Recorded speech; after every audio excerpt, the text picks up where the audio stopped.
Mains எக்ஸாமுக்கு application சம்மு என்ன மாதிரி இருக்கும் அப்படிங்கிறத நம்ம தொடர்ந்து பார்த்துட்டே வரோம். ஸோ ஈக்குவேஷன் இல்லாமல் லாஜிக்கலாக யோசிக்கிறதுக்காக என்ன பண்ணுறோம் அப்படின்னா கொஞ்சம் டிஃபிகல்ட்டான சம்மா இன்னைக்கு கொஞ்சம் எடுத்திருக்கோம். அதுக்காக வந்து இருக்கலே ரொம்ப கஷ்டம், பெரிய பெரிய ஈக்குவேஷன் தான் போடணும்னு அவசியம் கிடையாது. சில சம்மில் நம்ம ஈக்குவேஷன் போகாமல் போகலாம், சில சம்மில் கொஸ்டினில் கொடுத்துருக்கிறத வச்சே நம்ம ஆன்சர் கிரியேட் பண்ணலாம். ஸோ அது மாதிரி இருக்கக்கூடிய சம்மா எடுத்து தான் இப்போ என்ன பண்ண போகிறோம், நாம் இந்த வீடியோவில் பார்க்க போகிறோம். பார்க்கலாம். சம் பார்க்கலாம். A man invested rupees X plus 560 on simple interest at rate of 15% per annum for 5 years, and he received 2.5x minus 15,330 as interest. If man invested rupees Y plus 500 on compound interest at rate of 20% per annum for 2 years and received amount of rupees X plus 1800, then find value of X minus Y. Comparatively கொஞ்சம் பார்த்தோன்னா கஷ்டமா இருக்கக்கூடிய some. ஏன்னா எல்லா இடத்துலையுமே X Y அப்படிங்கிறது மட்டுமே வந்துகிட்டு இருக்கிற மாதிரி இருக்கும். நம்மளுக்கு தெரியும் இல்லையா ப்ரொசீஜர் என்ன மாதிரி போகணும் அப்படின்னு சொல்லிட்டு ஈக்குவேஷன் எடுத்து போட்டு நம்ம என்ன பண்ணிடலாம், தாராளமாக சால்வ் பண்ணிடலாம். லாஜிக்கை கொண்டு போய் நம்ம வழக்கம் போல அப்ளை பண்ணணும் அப்படின்னா சின்ன சின்ன விஷயங்கள நிறைய சொல்ற மாதிரி இருக்கும். தெளிவாக கவனிச்சுக்கோங்க. நம்மளுக்கு இங்க இருக்கக்கூடியது எவ்வளோ அப்படின்னா எக்ஸ் பிளஸ் 560. நான் இதுல எக்ஸை மட்டும்தான் எடுத்துக்கிறேன். அதே மாதிரி கிடைக்கிற இன்ட்ரெஸ்ட் பார்த்தீங்க அப்படின்னா 2.5x மைனஸ் 15,330 இல்லையா? இதுல நான் வந்து 2.5x மட்டும்தான் எடுத்துக்கிறேன். ஆக்சுவலா சம் படி பார்த்தீங்கன்னா 15% 5 இயர்ஸா, அதாவது 75% வட்டி வரும். சிம்பிள் இன்ட்ரெஸ்ட்ல 15% 5 இயர்ஸ்னா 75% வட்டி வரும். இப்போ ஒரு சாதாரண விஷயம் என்ன அப்படின்னா, இங்க எக்ஸ்ன்னு இருக்குன்னா என்ன அர்த்தம்? இது வந்து உங்களுக்கு வந்து 100% எக்ஸ் இல்லையா? 2.5xனா என்ன அர்த்தம்? 250% எக்ஸ் இருக்குன்னு அர்த்தம். 100% எக்ஸ் 75% இன்ட்ரெஸ்ட் அப்ளை பண்ணா 75% தானே வரணும். ஏன் 250 இருக்கு? அப்போ அங்கிருந்து யாரை வெளியே எடுக்கணும்? ஒரு 175% நம்ம என்ன பண்ணணும் அப்படின்னா வெளியே எடுக்கணும். நான் என்ன வேல்யூக்குள்ளதான் போகல, லாஜிக்கா யோசிக்கிறேன். ஒரு 100% இருக்குன்னா அதுல 75% அப்ளை பண்ணா 75 தானே இருக்கணும். 100ல 75 75 தான். ஆனா ஏன் 250 வருது? அப்ப அதுல ஒரு 175% இருக்குல்ல, அதை வெளியே எடுத்துருவோமே அப்படின்னு யோசிக்கும் போது அந்த நம்பரே கொண்டு வரேன். இப்போ இங்க நம்பர் வெறுமனே இருந்தாலும் பரவாயில்ல, இங்க எக்ஸ் பிளஸ் 516 வேற இருக்கு. அப்போ 560க்கு ஒரு 75% எவ்வளோ ஆச்சு? 420 இல்லையா? ஏற்கனவே ஒரு 15,330, இங்க ஒரு 420 வேற இருக்கு. ஓவராலா பார்த்தா 15,750. இதை நான் வெளியே எடுத்தாகும். ஏன் அப்படின்னா அதுதான் 175%. அதை நான் வெளியே எடுத்துருக்கேன். எனக்கு தேவை எவ்வளவுதான்? 100% மட்டும்தான். ஸோ இப்போ உங்களுக்கு ஒரு விஷயம் தெரிஞ்சு போச்சு. என்ன விஷயம் தெரிஞ்சு போச்சு? 175% தான் 15,750னா 100% எவ்வளோ அப்படிங்கிறத நம்ம கண்டுபிடிச்சா எக்ஸோட வேல்யூ வந்துருமா? இது எவ்வளோ? 7 டைம்ஸ், இது வந்து 4 டைம்ஸா? இது 7 டைம்ஸ்ல இதை அடிச்சிங்க அப்படின்னா எவ்வளோ வருது? 2250. 4 டைம்ஸ் பார்த்தா 9,000. எனக்கு எக்ஸோட வேல்யூ கிடைச்சாச்சு. இப்போ நான் அடுத்து கொண்டு போய் அப்ளை பண்ணணும். அடுத்தது காம்பவுண்ட் இன்ட்ரெஸ்ட்ல போய் ஒய் பிளஸ் 500 இன்வெஸ்ட் பண்றோம். 20% 2 இயர்ஸ் அப்படின்னா 44%. அதனால எனக்கு கிடைக்கக்கூடிய அமௌண்ட் பார்த்தீங்கன்னா எக்ஸ் பிளஸ் 1800. எக்ஸ் தான் 9,000 தெரியுங்களா? அப்போ எனக்கு மொத்த அமௌண்ட் எவ்வளோ கிடைச்சிருக்கு? 10,800. இது வந்து அமௌண்ட், அதாவது 100% பிரின்சிபலும் 44% இன்ட்ரெஸ்டும் சேர்ந்தா 144% எனக்கு கொடுத்துட்டாங்க. எனக்கு பிரின்சிபல் எப்போவே 100%. இதை நான் கால்குலேட் பண்ணணும். 144னா 36 டேபிள் அடிச்சோம்னா இது 4 டைம்ஸ், இது 3 டைம்ஸா? ஸோ 300 ஆயிரும். இது இன்ட்டு 100 30,000 4ஆல் டிவைட் பண்ணால் 7,500 எனக்கு கிடைக்கணும். 7,500க்கு பதிலாக இங்கே என்ன கொடுத்துருக்காங்க? ஒய் ப்ளஸ் 500ன்னு கொடுத்துருக்காங்க. அப்போ ஒய்யோட வேல்யூ என்னவா இருக்கும்? 7,000 இருக்கும். கொஸ்டின் என்னது? எக்ஸ் மைனஸ் ஒய்யா? அதான் எக்ஸ் தெரியுமில்ல நம்மளுக்கு 9,000, ஒய் 7,000. So answer 2,000 போட்டுக்கிறப்போ. ஆக்சுவலாக ஒரு 2 சமம் சேர்த்து வச்சிருக்காங்க. லாஸ்ட் காம்பவுண்ட் இன்ட்ரெஸ்ட்ல நம்ம அப்ளை பண்ணது ஒன்றும் பெரிய விஷயம் கிடையாது. அதுக்கு முன்னாடி அந்த எக்ஸ் வேல்யூ கண்டுபிடிச்சோம் இல்லையா? அது வந்து கொஞ்சம் நம்ம வந்து கரெக்டா புரிஞ்சு அடிச்சிடணும். என்ன மாதிரி? எக்ஸ் பிளஸ் 516 இருந்தாலும் நம்ம எக்ஸை மட்டும் எடுத்துக்க வேண்டியது. 2.5x மைனஸ் 15,330 இருந்தாலும் 2.5x மட்டும் எடுத்துக்க வேண்டியது. அப்ளை பண்ற ரேட் ஆஃப் இன்ட்ரெஸ்ட் வெறும் 75%. அப்போ 100% இருக்கக்கூடிய ஒரு பிரின்சிபல்ல 75% அப்ளை பண்ணா வெறும் 75% தானே இன்ட்ரெஸ்ட் வரணும். ஏன் 250% வருது? அப்ப அதுல இருந்து நம்ம ஒரு 175% வெளியே எடுத்தானே ஆகணும். இப்போ என்னென்ன நம்பர்லாம் இருக்கோ எல்லாத்தையும் வெளியே எடுக்க போறோம். இந்த 15,330 சரி, இந்த 560க்கு ஒரு இன்ட்ரெஸ்ட் போட்டு தானே இது வந்திருக்கும். ஸோ அதில் உள்ள இன்ட்ரெஸ்ட் 420யும் சரி, ரெண்டையும் சேர்த்து அந்த வேல்யூ வெளியே எடுத்து விட்டுற வேண்டியது. அந்த வேல்யூ வந்து 175% ஈக்குவல் இல்லையா? ஏன்னா 175% வெளியே எடுக்க போறோம். ஸோ 100% தெரிஞ்சிடும், எக்ஸ் தெரிஞ்சிடும். இதுதான் விஷயம்.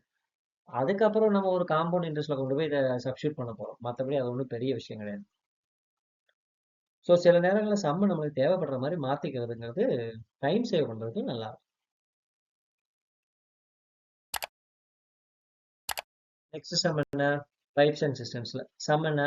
தி capacity of tank is x plus 40 liters and a tap is connected with a tank which empty whole tank in 12 minutes and another tap which fills the tank with the efficiency of 10 liters per minute. When connected, outlet tap is closed.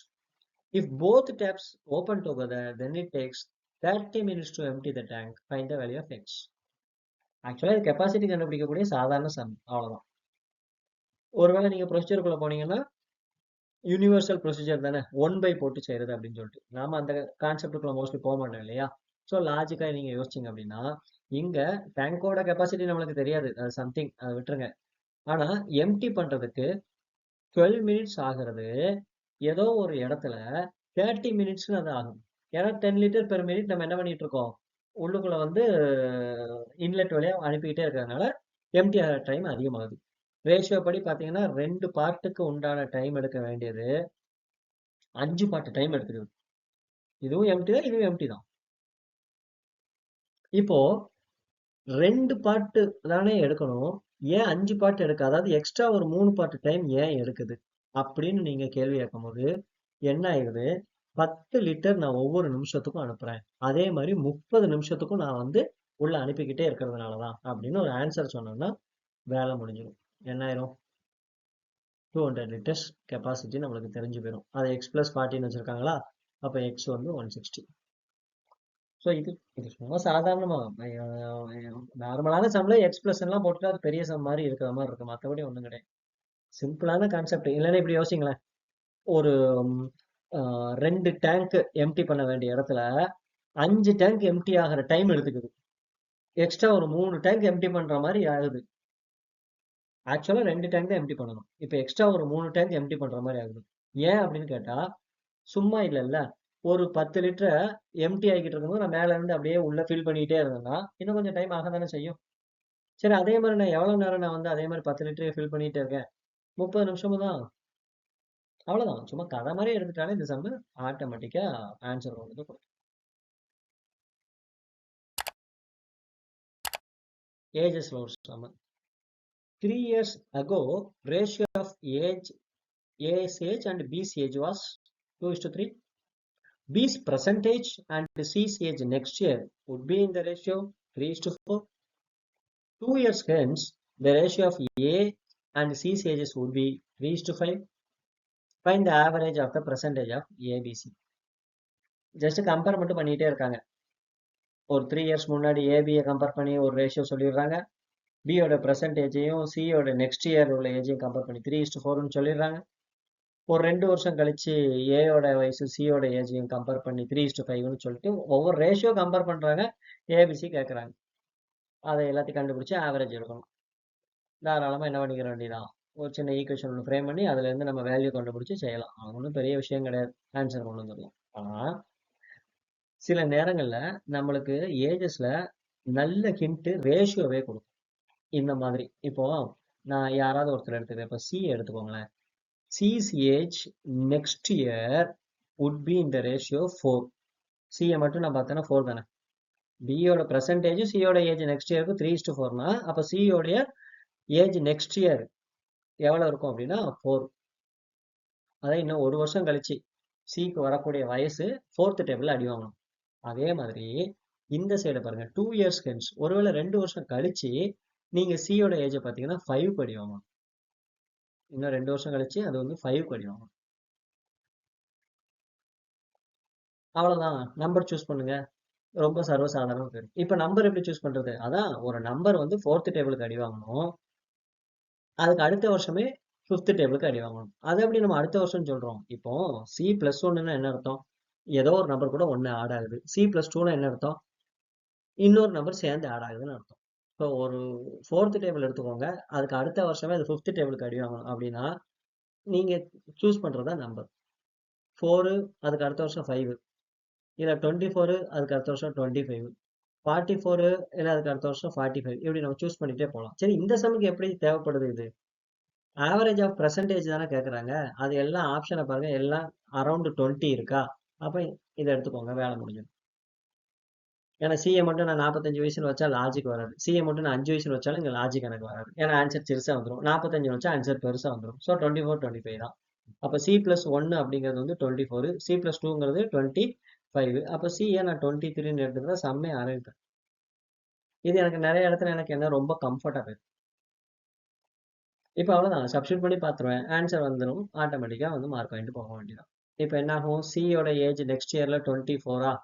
அப்போ 4 பாட்டு தான் 24. இப்போ என்னெல்லாம் சம்மில் இருக்கோ எல்லாத்தையும் just substitute மட்டும் பண்ணுவேன். இப்போ பியும் சி பிளஸ் ஒன்னும் இல்லையா? சி பிளஸ் ஒன்னா எனக்கு தெரியும் 24. அது வந்து 3:4 ரேஷியோ. அப்போ 4 பாட்டு தான் 24னா பி வந்து 18. பியோடது தெரியும். இப்போ ஏக்கும் பிக்கும் உங்களுக்கு வந்து ரேஷியோ என்ன கொடுத்துருக்காங்க? 2:3 சொல்லியிருக்காங்க. அது எப்போ? 3 வருஷத்துக்கு முன்னாடி. இப்போ பிக்கு 18 அப்படின்னா 3 வருஷத்துக்கு முன்னாடி 15 இருக்கும், ஏக்கு 10 இருக்கும் இல்லையா? இதுல எக்ஸ்ட்ராவா இந்த இருக்குல்ல, இதே வேணாலும் நம்ம வச்சுக்கலாம். 2 years hence the ratio of A 3 வருஷத்துக்கு முன்னாடி தான் 10 அப்படின்னா இப்போ 13. 2 இயர்ஸ் டென்ஸ்னா ஏக்கு என்ன ஆயிரும்? அப்போ 15 சிக்கு என்ன ஆயிரும் உங்களுக்கு? 25. அது ரேஷியோ 3:5 வருதா? வந்துருச்சு. எல்லாமே ஆட்டோமேட்டிக்கா வந்துருச்சு. ஸோ எனிஹோ இப்போ நம்மளுக்கு என்னெல்லாம் தெரியும்? ஏயோட ஏஜ் 13 தெரியும், பியோட ஏஜ் 18 தெரியும், சியோட ஏஜ் 23 தெரியும். இது எல்லாத்துக்கும் அவங்க என்ன கேட்குறாங்க? ஆவரேஜ் கேட்குறாங்க. ஆட் பண்ணி நம்ம என்ன பண்ணிட வேண்டியதான்? ஆவரேஜ் எடுத்துக்கிற வேண்டியதான். ஆன்சர் பண்றது எப்பவுமே பெரிய விஷயம் கிடையாது. அதுக்குள்ள ஏதாவது ஒரு ஹிண்ட் அவங்க நம்மளுக்காக விட்டு வச்சுட்டு போயிருப்பாங்க. அந்த ஹிண்ட்டை எடுத்து நீங்க பழகிட்டீங்க அப்படின்னா ஆன்சர் வந்து ரொம்ப ஈஸியா வரும். இதுக்கு ஆவரேஜ்லாம் எடுத்து சொல்லணுமா? எடுத்துக்கோங்க ஆன்சர் ஆட்டோமேட்டிக்கா வந்துடும். இப்போ ஏன் நீங்க சிஏ வச்சு ஆரம்பிக்கீங்க? பிஏ வச்சோ ஏ வச்சோ ஏன் ஆரம்பிக்கல? சி இது எனக்கு வந்து ஹிண்ட்டுக்கு ஈஸியா இருக்கு எனக்கு. ஏன்னா பிஏ பர்சன்டேஜ்ல 3ன்னு இருக்குன்னா ஏகப்பட்ட நம்பர் 3ல இருக்கும் இல்லையா? அதனால சி எனக்கு கம்ஃபர்ட்டா இருந்தது. ஸோ சில நேரங்களில் பார்த்தீங்கன்னா ஈக்குவேஷனோட லாஜிக்காகவே போயிடலாம். அதுவும் ஏஜஸ்ல வந்து ரொம்ப கம்ஃபர்டபுள். ஏன்னா எப்படி ஏஜஸ் நம்ம ஆன்சர் வந்து 130 வயசு 1300 வயசுலாம் கொடுக்க போறதெல்லாம் கிடையாது. ஏஜ்னு இருந்தால் லாஜிக்கா ஒரு 100 வயசுக்குள்ள வேணா கொடுப்பாங்க. ஸோ நம்பர் வந்து தாராளமா சூஸ் பண்ணிட்டு போகலாம்.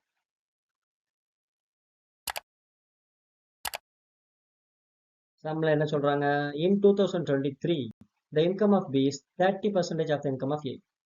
In 2024 the sum of income of A and B is rupees 12,810. The income of B in 2023 was rupees X and A received 20% income increment in 2024 over the year 2023. If the ratio of income of B in 2024 to that of 2023 is 2:3, find the value of 2x. நான் சம்ம ரொம்ப பெருசா தான் கேட்பேன். உள்ளுக்குள்ள பாத்தீங்க அப்படின்னா வந்து ஏதோ பெரிய சம்முக்கு கொடுக்குற மாதிரி தான் வந்து இழுத்து கொண்டு போவேங்கிற மாதிரி நம்ம கன்ஃபியூஸ் பண்றதுக்கு இப்படி கேட்க தான் செய்வாங்க. கண்டிப்பா ப்ரொசீஜருக்குள்ள தான் போய் ஆகணும்னு வச்சுக்கோங்களேன். ஏன்னா ஏயோட வேல்யூ வேணும், பியோட வேல்யூ வேணும். ப்ரொசீஜருக்குள்ள போனா ஈக்குவேஷனுக்குள்ள போவோம். ஈக்குவேஷனுக்குள்ள போறது தப்பு கிடையாது. டைம் ஆகாம செய்யறதா இருந்தா ஓகே. இல்லையா பேசாம நம்ம ஸ்டைலுக்கு ஓடி வந்துருங்க. லாஜிக்கா யோசிங்க. எப்படி யோசிங்க? இப்போ நான் ஆக்சுவலா ஒவ்வொரு லைனையா வந்து நான் டீகோட் பண்ணிட்டே வரேன். இப்போ 2023 எடுத்துக்கலாமா? இதுல ஏயோட சேலரி தெரியாது, லெட் இட் பி 100%. பியோட சேலரி என்னது? தெரியாது. ஏன்னா அதுல எக்ஸ்னு வைக்க சொல்லியிருக்காங்க. 2023ல பியோட சேலரி எக்ஸ்னு வைக்க சொல்லியிருக்காங்க. அதே நேரத்துல 2023ல பியோட சேலரி 30% இருக்குமா ஏயோட. ஏஐ நம்ம 100% வச்சிருக்கோம் அப்படின்னா இந்த 100%ல இருந்து 30%, சரி அது நம்மளுக்கு தெரியும்ல, அப்படியே எழுதிக்கலாம். 30% ஆஃப் ஏ இப்படி வச்சுக்கலாமா? ஏ 100 அப்படின்னா பி 30% ஆஃப் 100 தானே. ஸோ 30% ஆஃப் ஏன்னு வச்சிருக்கிறேன். ஸோ ஒரு லைன் முடிஞ்சு போச்சு. 2024ல என்ன நடக்கு? 2024ல ஏஐ பொறுத்த வரைக்கும் 20% இன்கம் அதிகமாயிருக்கு. அப்போ ஏற்கனவே 100% வாங்கியிருந்தாலும் இப்போ 120% வாங்குவார். பிஏ பொறுத்த வரைக்கும் 20% ஆஃப் ஏ. இது எங்கிறது வந்தது 20% ஆஃப் ஏ? ஆமா. இந்த இடத்த கவனிச்சு பாருங்க. பி 2024 2023 கம்பேர் பண்ணும் 2:3. அதாவது 2023க்கு 3 பார்ட்டா 2024க்கு 2 பார்ட்டா. 2023ல 30 இல்ல, அப்ப 2024ல 20ன்னு வச்சுக்க வேண்டியது. இன்னைக்கு யூஸ் பண்ணாத ஹிண்ட் ஒன்று இருக்கு. எனது 2024ஓட டோட்டல் எவ்வளோ? 12,810. 2024ல நம்மளுக்கு மொத்தம் எவ்வளோ கிடைச்சிருக்கு? 140% வச்சிருக்கோம். இது ஒரு 120, இது ஒரு 20, 140% வச்சிருக்கோம். இப்போ நம்மளுக்கு தேவை யாரு? எக்ஸ் கண்டுபிடிக்கணும், அதை டபுள் பண்ணி 2x கண்டுபிடிக்கணும். நம்ம எக்ஸுக்கு பதிலாக யார் வச்சிருக்கோம்? 30% வச்சிருக்கோம். எல்லாமே ஏ தானே, இதுவும் ஏ தான், இது எல்லாமே ஏ தான். நம்ம 30% ஏ கண்டுபிடிச்சா என்ன, பியோட சேலரி கண்டுபிடிச்சா என்ன, எல்லாம் ஒன்று தானே வச்சுக்கோங்களேன். அதையும் வந்து நம்மளுக்கு 2x கேட்டாங்கன்னா அப்போ 30% இல்லை 60% கண்டுபிடிக்கணும். டைரக்டா நேரம் ஆன்சருக்கே போயிடும், அவ்வளோதானே. இதே இப்போ டீகோட் பண்ணுறேன்னா வேலை முடிஞ்சு போச்சு, அவ்வளோ. டீகோட் இல்லை, கால்குலேட் பண்ணணும், அவ்வளோதான். இந்த ஜீரோ கேன்சல் ஆயிருமா? இது 7 டைம்ஸ் 3 டைம்ஸா? இது 7 அடிச்சிங்கன்னா என்ன வரும்? 1 மீதி 58 அப்படின்னா உங்களுக்கு 8 டைம்ஸா? 3 0. 3 மல்டிப்ளை பண்ணிக்கோங்க. அப்போ என்னாச்சு உங்களுக்கு? 5490. அவ்வளோ. இந்த இடத்துல ஏன் 60% போட்டேங்கிறத கொஞ்சம் புரிஞ்சுக்கோங்க. ஆக்சுவலாக ஈஸி, செம்ம ஈஸி. என்னன்னா கரெக்டாக கொடுக்காம அந்த பசிலில் கேட்குற மாதிரி மாற்றி மாற்றி சொல்லியிருக்காங்க. ஃபர்ஸ்ட் லைன் யாரு? 2023ல பி வந்து ஏயோடைய 30%. அதாவது ஏ வந்து 100னா பி வந்து 30 தான். இது ஒரு சைடில். ரெண்டாவது லைன் என்ன சொல்லியிருக்காங்க? 2024ல அவங்களுக்கு வரக்கூடிய 2 இன்கம் இல்லையா, ஏக்கும் பிக்கும் சேர்த்தா 12,800 கொடுத்துட்டாங்க. இன்னும் நம்ம 2024 பற்றி சொல்லாமல் கொடுத்துட்டாங்க. அடுத்து என்ன பண்ணுறாங்க? 2023ல பியோட இன்கம் நீங்கள் எக்ஸ்ன்னு வச்சுக்கோங்களேங்கிறாங்க. சரி, வச்சாச்சு. அதே நேரத்தில் ஏ வந்து ஒரு 20% அதிகமான சம்பளமும் வாங்க 2024ன்னு வாங்கிக்கலாங்கிறாங்க. சரி, 100 120 ஆக்கியாச்சு. அதுக்கப்புறம் என்ன சொல்றாங்க? பியோடைய இன்கம் வேணும்ல 2024க்கு, அதுக்கு ஒரு ரேஷியோ கொடுத்துறாங்க. 2023 3 பாட்டுன்னு வச்சா 2024 2 பாட்டுன்னு வைங்க. நம்ம 30% வச்சா இங்கே 20% வைக்க சொல்றாங்க. இது 120, இது 20 கிடைச்சிருச்சா? டோட்டலாக 140 கிடைச்சிருச்சு. இப்போ அவங்க என்ன கண்டுபிடிக்க சொல்றாங்க? எக்ஸ் இல்லை, அதாவது எக்ஸ்னா பியோட சேலரி 2023ல பியோட இன்கம், அதையும் 2xங்கிறாங்க. சரி, 30% போல 60% டைரெக்டாக போட்டுக்கிறாங்க. ஸோ அவ்வளவுதான். இது வந்து நான் சொல்றது கண்டிப்பாக பெரிய விஷயமே கிடையாது, யோசிக்க ஆரம்பிச்சிட்டிங்க. இது எப்படி எக்ஸாமில் நாங்கள் போய் எக்ஸாம்லாம் யோசிக்க முடியாது. அதுக்கு முன்னாடியே ப்ராக்டிஸ் பண்ணும்போது இப்படி யோசிச்சு பழகினாதான் எக்ஸாமில் போய் உங்களுக்கு ஸ்ட்ரைக் ஆகும். ஸோ முடிஞ்ச வரைக்கும் இது மாதிரி ட்ரை பண்ணி பாருங்க. மிக்சரில் last some. 60 liters of water is mixed with 300 liters pure milk, and 60 liters of this mixture is taken out, while some quantity of mixture of milk and water added in the remaining mixture. The mixture which mixed quantity of water is 20% more than that of milk. If the quantity of milk in the resultant mixture is 400% more than initial quantity of water in the mixture, then find quantity of water. ஆக்சுவலாக 2 line தான், அதை வந்து கொஞ்சம் பெருசாக கேட்குறாங்க. நீங்கள் எடுத்துக்கொண்டு போய் ப்ரொசீஜரில் அப்ளை பண்ணாலுமே ஆட்டோமேட்டிக்காக ஆன்சர் வரும். ஏன்னா எல்லாமே நம்பர்ஸ் தானே. இங்கே எக்ஸ் ப்ளஸ்ஸோ இல்லை ரேஷியோ எதுவுமே இல்லை. Milk water. மில்க்கு ஆரம்பத்தில் 300 இருந்தது, வாட்டர் 60 லிட்டர் இருந்தது. அதில் ஒரு 60 லிட்டர் வெளியே எடுக்கிறாங்க. ஆல்ரெடி ஒரு 5:1 ரேஷியோவில் இருக்கா, அதில் ஒரு 60 லிட்டர் வெளியே எடுத்தால் அதுவும் 5:1 ரேஷியோவில் தான் வரும். 1 ரேஷியோவில் 50யும் 10ம் வெளியே வருமா? ஸோ 250 லிட்டர்ஸ் மில்க்கும் 50 லிட்டர்ஸ் வாட்டரும் தான் இருக்கும். அந்த 60 லிட்டர்ஸை வெளியே எடுத்துட்டா இப்போ கொண்டு போய் இன்னொரு மில்க் வாட்டர் மிக்சரை உள்ள ஆட் பண்ணுறாங்க. அதாவது அந்த வாட்டர் 20% அதிகமாக இருக்குமா மில்கோட. அதாவது இதில் ஒரு 5 பார்ட்னா இதில் ஒரு 6 பார்ட் ஆட் பண்ணுறாங்க. அதனால எனக்கு மில்க் என்ன கிடைக்குது அப்படின்னு சொல்கிறாங்க. ரிசல்டன்ட் மிக்சரில் இருக்கிற மில்க் இருக்கு இல்லையா, அது 400% more initial quantity of water. Initial quantity of water எனக்கு தெரியும் 60, அதில் 400%னா 240 அதிகமாக இருக்குங்கிறாங்க. அப்போ இங்கே 300 வந்திருக்கும். 250 இருக்கிறது ஏன் 300 ஆச்சு? இன்னொரு மில்க் வந்ததில்ல, அதனால. அப்போ இன்னொரு மில்க் என்னவா தான் இருந்திருக்கணும்? 50 தான் இருந்திருக்கணும். அதை நம்ம என்ன வச்சிருக்கோம்? 5 பார்ட். அப்போ 5 பார்ட் 50, அப்போ 6 பார்ட் எவ்வளோ? 60. அதுதான் அவங்க கேட்குறாங்க. Quantity of water was added எவ்வளோன்னு கேட்குறாங்க. 60. எனக்கும் இதில் பெருசாக சொல்கிறதுக்கு எதுவுமே இல்லை. என்கிட்ட ஆரம்பத்துல இருந்த மில்க் வாட்டரு ஒரு 60 லிட்டர் வெளியே போனதுனால 250 ஆயிடுச்சு. அது வந்து இங்க இருந்து ஒரு 240% அதிகமாகிறது. ஏன் அப்படின்னா நான் இடையில இன்னொரு மிக்சரை 5:6 ரேஷியோல சேர்க்கிறேன். அப்போ ஒரு 50 சேர்த்த மாதிரி அர்த்தம். அந்த 50 தான் 5னா 6 யாருன்னு கேட்கறாங்க, 16 சொல்லிக்கிற வேண்டியது. ஸோ சில நேரத்துல ரொம்ப போட்டு யோசிக்கிறதுக்கு சம்மும் அங்க பெருசா இல்லை, அப்படியே சப்ஸ்டியூட் பண்ணிக்கோங்க. எது எப்படியோ டைம் சேவ் ஆகுதா, அவ்வளவுதான். இதை நீங்க நிறைய ப்ராக்டிஸ் பண்ண உங்களுக்கு அப்ளிகேஷன் சம் உங்களுக்கு ஈஸியா இருக்கும். ஏன்னா மோஸ்ட்லி அப்ளிகேஷன் சம் தான் வந்து யாருமே என்ன பண்ண மாட்டாங்க, பெருசா வந்து தொட மாட்டாங்க. அது மேல ஒரு ஏதோ ஒரு கஷ்டம்னு ஒரு பிம்பம் இருக்கு. அதை நீங்க ப்ராக்டிஸ் பண்ணிட்டீங்கன்னா எக்ஸாம்ல உங்களுக்கு டைமும் சேவ் ஆகும், மார்க்கும் அதிகமாகும். ட்ரை பண்ணி பாருங்க.